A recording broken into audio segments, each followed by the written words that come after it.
You want to talk about high energy, we got it coming your way.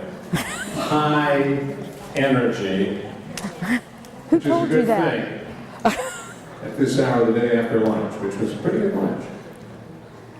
Bernie J. Jones. Dr. Jones entered the University of Texas Health Science Center in San Antonio Medical School at age 37, a little bit older than some of the students. Graduating in 1996, she remained in San Antonio for her psychiatry residency, serving as chief resident in her senior resident year. After residency, Dr. Jones entered private practice for about 8 years before focusing her efforts on inpatient geriatric treatment, specializing in geriatric care with a focus on dementia and providing education and support for patients and family members. She also served as medical director for several organizations, as well as serving on the ethics committee, not an oxymoron, the ethics committee for the Methodist healthcare system and the Baptist healthcare system. Please welcome Roberta Bernie Jones. Dr. Jones. Thank you. I started, can you hear me? All right. I'm not going to stand behind this thing too much, and I'll keep talking until I make sure that y'all, everybody here? Can't hear me now. Can't hear me now. Can we turn me up? It's on. Where's the on? It's on. Is it on? And we got our IT guy here. Is it on? Is it on? It's on. It's on. It's on. It's on. There's an echo. It's on. Can you hear me now? See, the problem is if you turn your head that way. Testing one. Now you can hear me.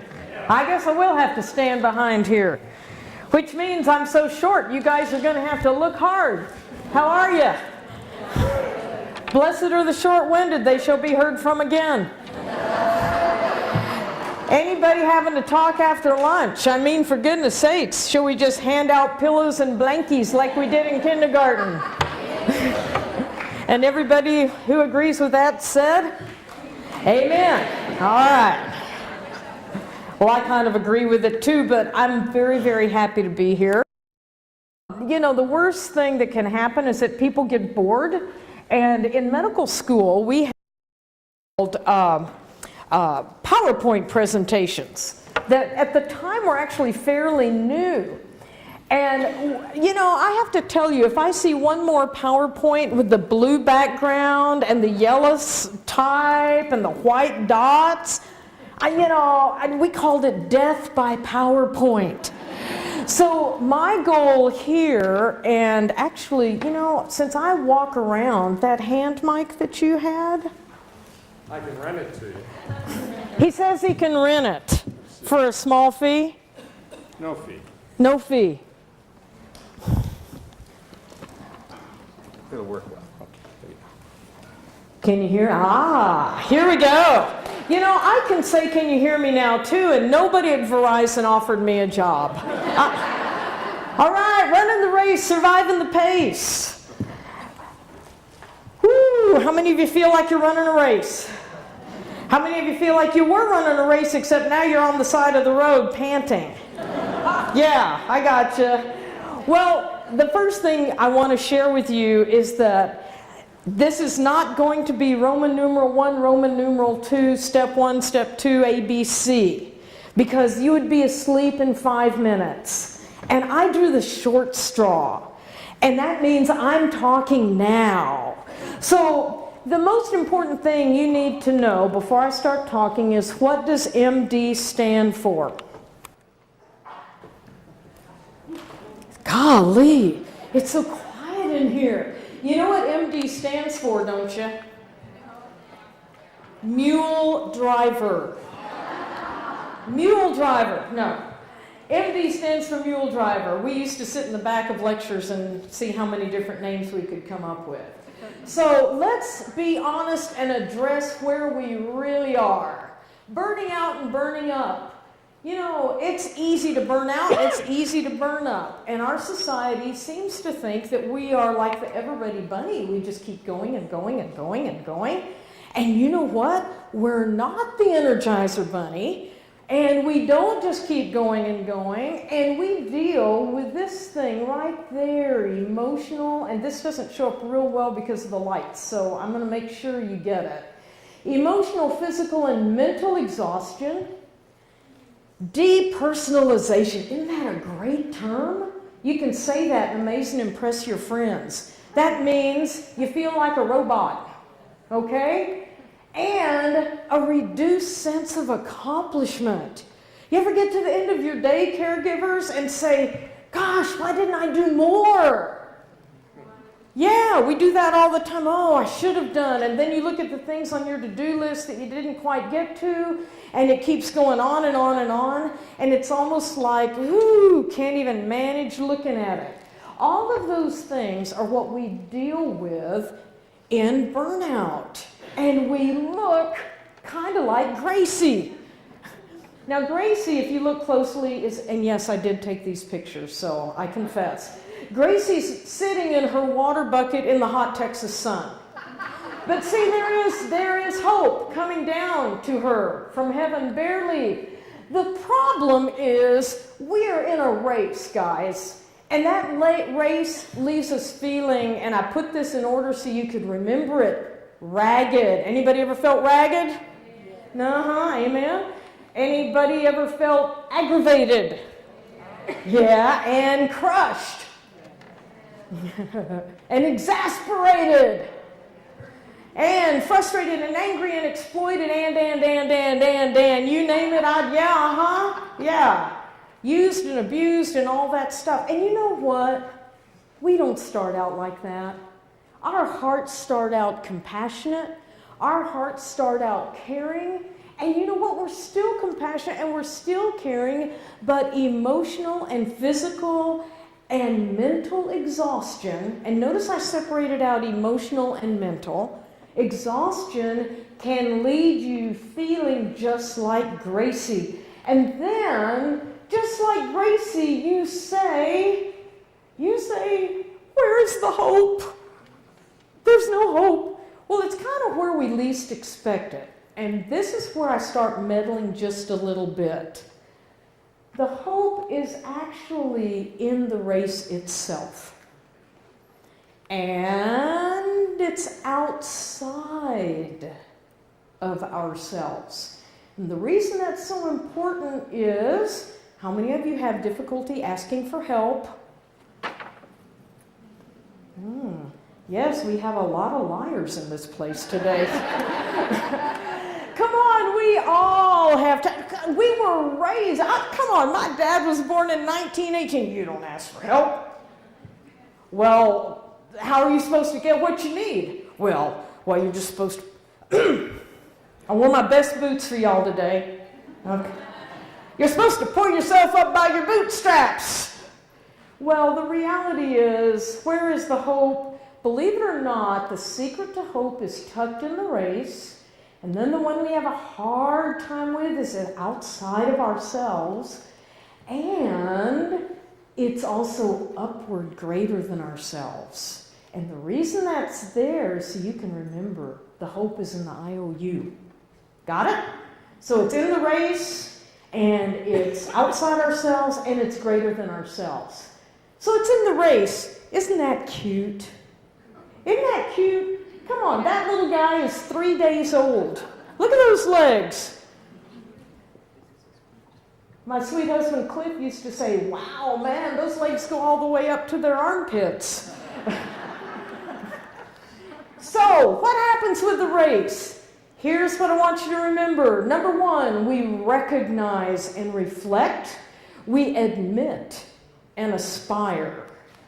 We have, there's that word, courage to change and a commitment to care. And we should evolve and endure. Now you notice that spells. Okay, ready? 1, 2, 3. See, they're not asleep yet.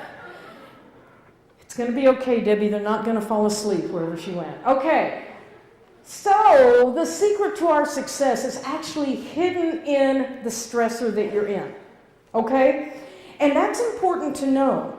Because if we spend all of our emotional energy trying to get out of the stressor that you're in, you won't have any emotional energy left to manage the stressor that you're in, and then you have a total mess. Okay? So, would you like me to say that again? If you use all of our energy, if we use all of our energy trying to get out of the race, I did this, I get somebody else to do this. Now, I'm not talking about appropriately asking for caregivers, but we see it like this in the emergency room. Grandma, mom, dad, brother, whoever with mental illness or incapacity, as Carol, my friend, was talking about. And do you not love Carol Birch? Is she? Oh, she rocks. Yeah. Anyway, they get dropped off in the emergency room and they can't tell you anything. That's trying to get out of the race. Now, we don't want to do that. The secret to success is in the race. So let's talk about that. You know what recognize means? It means to be recognizant. That's a big old word that just means to know about something. And you know, sometimes we don't know what we think we know. We need to recognize and know what we think we know again. How many of you guys have been teachers? Yeah. What's one of the big principal 7 rules of teaching? Repetition, repetition, repetition. You know, where the students are looking at you saying, you already said that. And you say, yes, I know, I'm saying it again. Where we have to know something again. My friend Helen Flores is here. And you know, how many times have you taught on Alzheimer's and dementia? And a billion, you know? And every time you teach it, what happens? You learn something else. You know about it again. So, it's never wrong to go to another seminar. It's never wrong to get another piece of information. It's never wrong to call the Alzheimer's Association. Well, I called them once. Wow. Good. You know the phone number. Call them again. Okay? So, we have to know. Now, this is a hard word. Reflect. When was the last time, except for just this last 10 seconds, you guys were in total silence? It takes some time and it takes some quiet to reflect. Our world goes so fast. We have so much information thrown at us. I mean, if you want to see everybody go into total withdrawal, let me tell you this. Put all your phones down and turn them off. I mean, why? Because we think we have to do this all the time. We have so much information. Let me tell you what, all of that noise and all of that stuff beating on you is going to burn us out. There is a time when the most important button on the television is off. And the second one is right there with it. It is mute. Yes. In our society, if you are trying to be a caregiver and if you are running like crazy, recognize what is happening. That means to know about it again. Well, I know I'm tired. No, not if you're still tired. Slow down, reflect. So the first thing then is we have to recognize, which means we have to know about it again. We have to be recognizant. Then we have to reflect, which takes time. And you know, sometimes we have to do that with someone. Not necessarily a professional, although a professional is a good person. But sometimes we don't know how to honestly reflect about where we are because we're in it so much we can't see it. And we need to reassess. Now, I never get to see Dr. Phil, and I don't even know what he's talking about right now. But he does have a little phrase that I really like to pick up on periodically, and that is, quote, Well, how's that working for you? All right, need I say more? This is the first step to stopping burnout. Recognize, reflect, reassess. Honest recognition, that's Gracie. She's the one that was in the water dish. Now, she is giving me the look that you guys are giving me. Okay, and that look means we have to have honest recognition of what? Emotional exhaustion. I don't feel anything anymore. That's emotional exhaustion. Depersonalization. I'm going through the motions. I'm here. And honest recognition of our reduced sense of accomplishment. I just can't get to everything. I can't do it all. All of that stuff makes sense, but the word that bothers most people is that one. See that? That H word there. Honest. Because we don't want to say that we have a need. Ouch! Ouch! And it hurts. The only person that doesn't know they're a workaholic is... there we go. Okay. So, you're kidding, right? No, I'm being very, very honest. Stop. I could just stop right here and have a big stop sign up there, but instead I thought I'd let you see Misty looking through the barn door. How do we look? I have to tell you guys this hilarious story. Did you know that plastic surgery, appointments for plastic surgery consultations have increased? Do you know why they have increased? Because people take so many selfies. They don't want their double chin on Facebook. Hello? Or do we have a problem? Hello? Okay, so let me get this straight. It's not how do we look, it's how do we look? How do I look at myself? Well, I need to look emotionally at my emotional exhaustion, or else I'm trying to play baseball on a basketball court. That doesn't work well. I can't see Tim Duncan wandering down the court, bouncing a bat. It just doesn't fit. So we have to emotionally look, we have to personally look, and then we have to, there's this other H word that is so difficult. Do you see that word right there? Oh yeah, honestly, with humility, look at our reduced sense of accomplishment, which is sometimes a sense of failure that we have, even though we're doing everything we know to do, and everybody else says we're doing good. Oh, but you just don't understand. No, I don't understand that I am already doing everything I can do. And so, every now and then, we have to open up that old dark barn and look in there. We have to recognize reality, too. Now, see this horse here? His name was, got it? His name was marijuana. And yeah, just in case you're wondering, he is rescued. His name is Angel Boy, because his angels were taking care of him big time. So if we really are going to deal with reality and get out of some of the ruts that we're in and some of the old unhealthy patterns that we have to think outside the box. And as Misty is doing, we have to think under the rail. Got it? Because the only difference between a rut and a grave are the dimensions.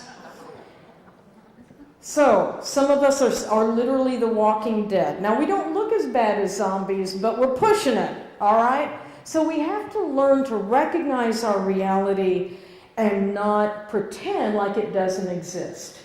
And then we have to admit, as we said, we have to admit. What do? Well, we admit to ourselves. And then, as we said, the only person that doesn't know they're an alcoholic is who? The alcoholic. And the only person that doesn't know they're a workaholic is the workaholic. And I like to say, physician, heal thyself.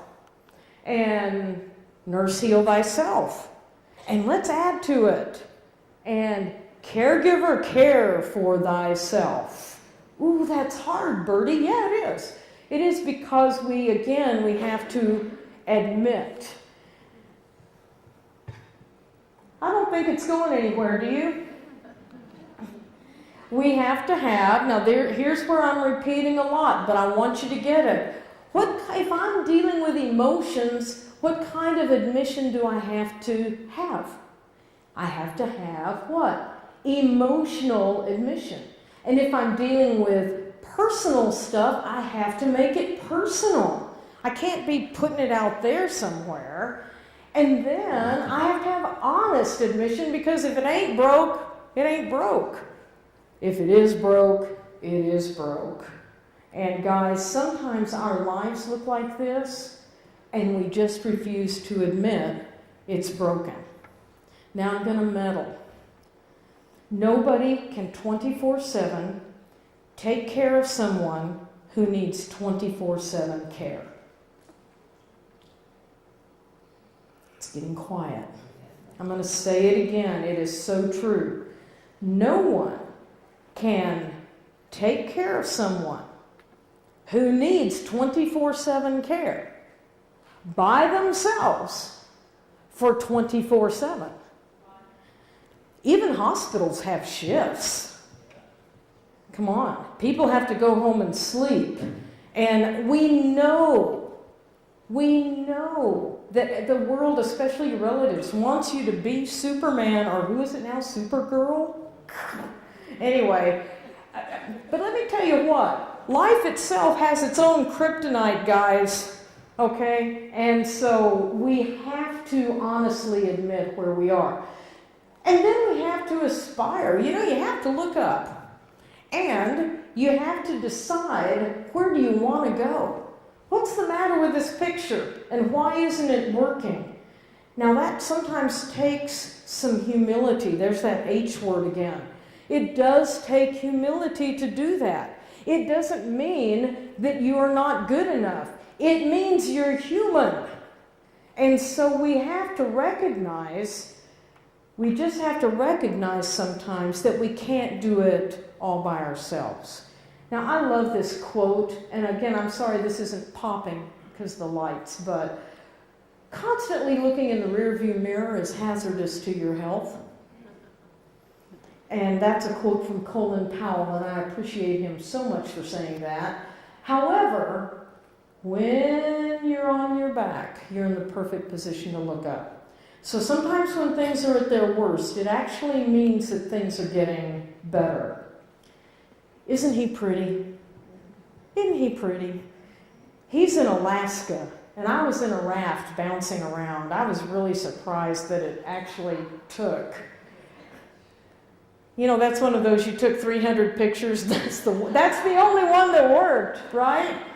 But we have to aspire. Now, let's just meddle again. What's your goal? Do you have a goal? Think about it. Do you have a goal? Where's your heart? What are you pushing toward? That emotional aspiration is a safety net against burnout. So, emotional aspiration, you have to have a goal. I'm taking a class, I'm teaching or facilitating a class at the church I go to, and this week they have everybody writing a bucket list. Okay? So, I'm asking you guys, if we feel emotionally burned out, is it because we don't have an aspiration? Maybe we're not daring to feel. Maybe we don't have a personal aspiration. Maybe we need to dare to feel personally. And maybe we need to have an honest aspiration. What does that have to do with burnout? Everything, because if we don't have these things, guess what? Then we begin to sink, and we don't have a view to where we're going. We're driving down the road looking in the rear view mirror, and what's going to happen? We're going to crash and look like the cart that was all falling apart. But if I feel, I might look like him. I love him. Isn't he cute? If I feel, I might get emotional. Yeah. But if I start crying, I may never stop. Oh yeah, you will. You'll run out of tears eventually. But it will tell us how long you've been needing to do it. But if I feel, I'll get personal. Yeah, welcome to humanity. Yes, you will. And I'll get honest. Aha, now we're talking. What does all that have to do with burnout? Because we don't do these things, you're asking yourself to be a computer. Now, how many of you have wanted to kill your computer? Thank you. Need I say more? Without these things, what are we doing? We're asking ourselves to press any key to continue. And we just want to take a hammer, when really what we need to do to be restored inside is to be emotional, be personal, and be honest. And then we will have courage to change and commitment to care. And guess what kind of courage we will have? Emotional courage. Guess what the next one is? Oh my gosh, I'm shocked. Personal courage and honest courage to let go of the facade.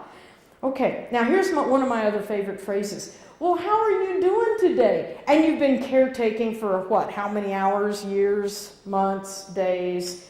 Listen, my sweet husband Cliff took care of his first wife for 18 years. So let's talk about caregiving, okay? She was diagnosed with Lewy body dementia when she was 37 years old.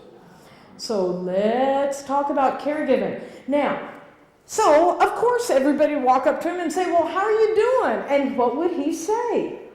I'm fine. Yeah, Pinocchio, your nose is growing. Why? Because that's not the truth. We're not always fine. That is our socially acceptable response to somebody saying, hi, I'm fine. Sometimes people tell me I'm fine when I haven't even asked them.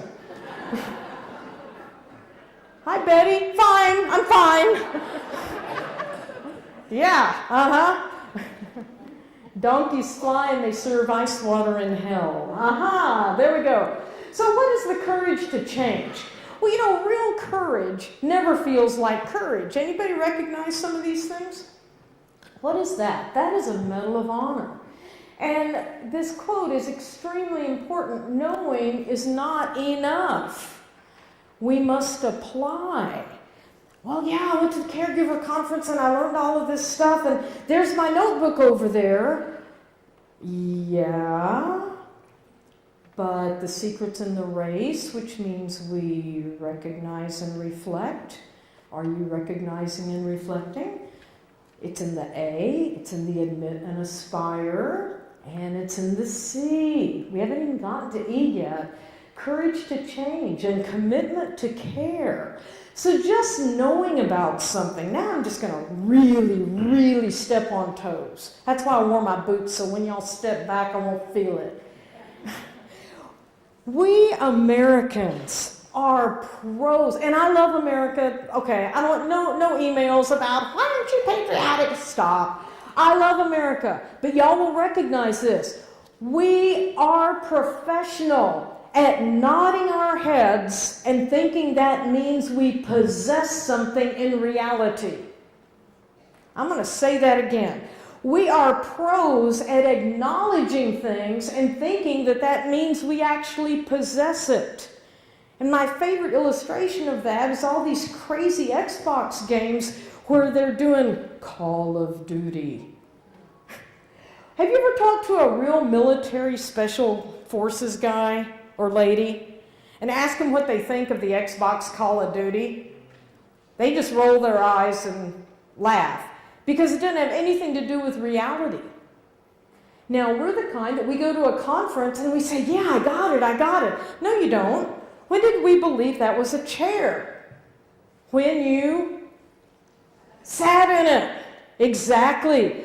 When do we have courage? Courage happens when we have courage to emotionally, personally, and honestly begin to risk and be human and not be the Energizer Bunny. Isn't he cute? His name is Red. Now, I don't know about y'all, but if you ever got up at 5 o'clock in the morning and he met you, I believe that you would feel a little bit anxious. So as Eleanor Roosevelt said, you gain strength, courage, and confidence every time you stop and look fear in the face. You say, and I love this quote, "I lived through this horror. Therefore, I can take the next thing that comes along. Man, I don't know if I can do this anymore." Well, you did it up to this point. All right, so let's give yourself a little pat on the back. Courage to change. Maybe that's why his name was originally marijuana. He's not a happy boy. We must choose to do the thing we think we cannot do. In spiritual circles, they call that faith. In the military, they just call it plain old, and if you're in Texas military, you just call it guts. You have to choose to do the thing that you think you cannot do. And some of you guys, here we are, and that's the caregiving aspect, and this is our lifeline here, and unfortunately, we're on the end of it. Isn't that scary? So, the courage to change. A pessimist sees what? The difficulty in every opportunity, and an optimist sees the what? Opportunity in every difficulty. Now, this lady is Kyla, and she's actually 25. She's not 12. We forgive her for looking so young, okay? And we love Winston Churchill for making that quote. Now, what you don't know is that Angel Boy, she did get on Angel Boy, and he sent her out into the stratosphere. So anyway, he wasn't real pleased with her. Sometimes the commitment to care has kind of an interesting way to express itself. When I was a first-year medical student, it expressed itself like this. My goal is to keep, and I know how you guys, and I don't blame you, I sometimes feel this way about doctors too. Would you please just listen to me? And number two, would you please stop writing in hieroglyphics? My goal in med school was what? To keep my compassion and my handwriting intact. Well, wouldn't it be the top of your class? Oh, no. I learned that from David Espino. Brains in medical school are a dime a dozen. Nobody cares if you're smart. If you weren't smart, you wouldn't be there. It doesn't matter. They don't care. Okay? So my goal was to keep my compassion and my handwriting intact. Guess what my goal was my second year? Oh yeah, keep my compassion, my handwriting intact. And my third year? Yeah, and my fourth year? Yeah. Oh yeah, as a first year resident, an intern, that was my goal, and that was my goal, and that was my goal, and that was my goal, and that was my goal. And it's still my goal. Because, again, the compassion can get unraveled very easily when we get burned out. And so if we don't take care of ourselves, then the anger and the irritability and all of that begins to surface. So, aren't they cute? They were actually in my barn. So we need to be resolved to be tender with the young, compassionate with the aged, sympathetic with the striving, and tolerant with the weak and the wrong. Why? Anybody want to guess why? Because at some time in our lives, we all will be these things. If anybody knows, by the way, whoever had that quote, would somebody let me know? I don't know who said that. So, commitment to care, emotionally care, but I've given all the emotions I have. Now we're getting honest. So that's when we pull in for help. And we personally care. If I'm feeling like a robot, big red flag. Stop. But I can't stop. Nobody's there. Oh yes, people are there. If nothing else, call the Alzheimer's Association. But my loved one doesn't have Alzheimer's. That's okay. They've got tons of resources. And you guys have heard a lot about resources today. And then that helps us honestly care and It helps us care for those in our care and for ourselves. So, have we emotionally, personally, and honestly cared for our loved one? Because when we're burned out, that's very hard to do. That's Samuel, isn't he precious? Go ahead and just look at those eyes and try to lie. Doesn't that kind of remind you of this? Yeah, my mother was a teacher. I came from a long line of teachers. Ooh, the look. How many of you guys grew up with the look? Yeah, the look. Yeah. Nobody had to say anything. It was the look. All right, so have I emotionally... Okay, Bertie, we heard you. Almost. You've almost heard me, but I'm not through yet, so I have to repeat it some more. Emotionally, personally, honestly cared for ourselves. Oh, but you don't understand my situation. I'll guarantee you there is somebody that does understand your situation. And isn't it a little bit ridiculous to think that we're suffering worse than anybody else has ever suffered? Let's let down some of that facade and begin to be honest. And then we have to evolve. And there are those 3 words again, and we have to grow. I don't know about you guys, but I sure wish my parents had told me, by the way, when you hit 60, you're still growing. And when you hit 65, you're still growing. And when you hit 70 and 80, did you know you're still growing? That would have been nice if someone had said that. So we need to endure. And it's these things, this kind of endurance, that leaves us often exhausted. So there I am enduring with Angel Boy, who, if you will look closely, has all 4 feet off of the ground.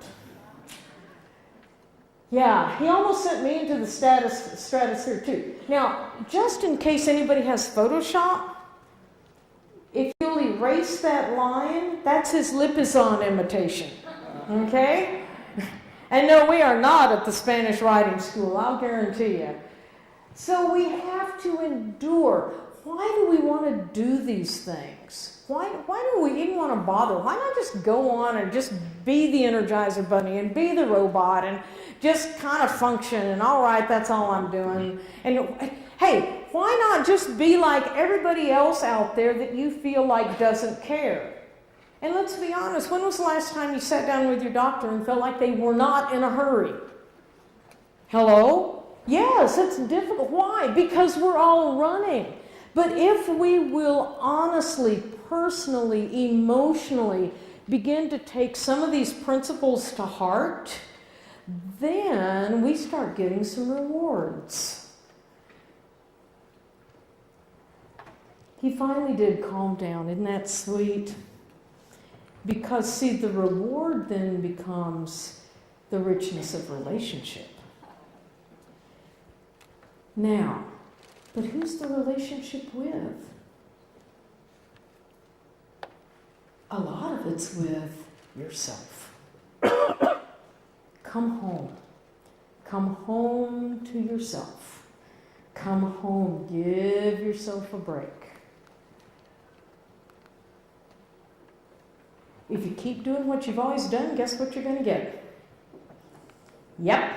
You're going to get what you've always got, and the race is going to leave you feeling ragged and, yes, aggravated and crushed and exasperated, and you're going to feel like somebody's staring at you. His name is Poker. Isn't that a great name?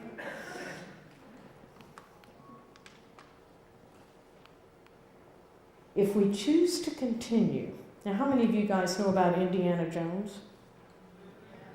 Yeah.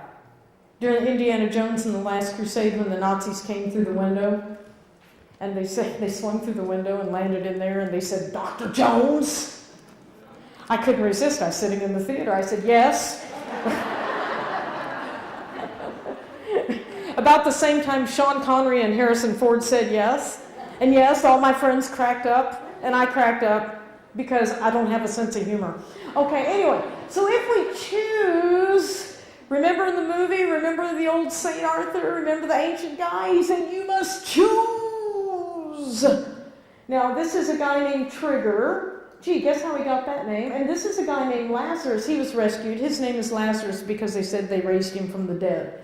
Okay? If you see Trigger is talking very intently to Lazarus and they're a little bit stressed, look at Laz going, oh, okay. You must choose too, but choose wisely. Remember? Choose wisely. What am I going to do with this piece of time? Am I going to take care of myself, or am I going to add one more thing on the docket to do? Am I going to breathe, or am I going to push?